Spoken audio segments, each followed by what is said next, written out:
అందోల్ శివార్లోని 2 పడకల గదుల ఇళ్లలో నివాసం ఉంటున్న యువకుడు అదృశ్యమయ్యాడు. ఎస్ఐ అరుణ్ కుమార్ తెలిపిన వివరాల ప్రకారం జోగిపేట పట్టణానికి చెందిన చాకలి మల్లేశం కుటుంబ సభ్యులతో కలిసి 2 పడక గదుల ఇళ్లలో నివాసం ఉంటున్నాడు. జోగిపేటలో ఇస్త్రీ డబ్బా ఏర్పాటు చేసుకుని జీవనోపాధి పొందుతున్నాడు. శుక్రవారం ఉదయం తన స్కూటీపై బియ్యం సంచి వేసుకుని ఇస్త్రీ షాప్ వద్దకు బయలుదేరాడు. ఇంటికి కొంత దూరంలో మూలమల్పు వద్ద స్కూటీతో పాటు బియ్యం సంచి పడి ఉన్నాయి. మల్లేశం జాడ తెలియలేదు. వెంటనే బాధిత కుటుంబీకులు పోలీసులకు ఫిర్యాదు చేశారు. మల్లేశం ఫోన్ స్విచ్ ఆఫ్ అని వస్తుండటంతో ఎవరైనా కిడ్నాప్ చేశారా అనే కోణంలో పోలీసులు దర్యాప్తు చేస్తున్నారు. మల్లేశంకు భార్య, 2 కూతుర్లు ఉన్నారు.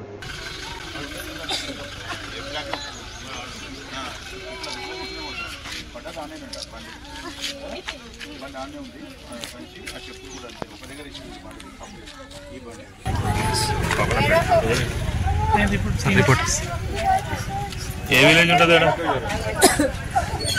అదే ఆ ఊర్లోకి పోయిరా ఒకసారి. ఆ ఊర్లో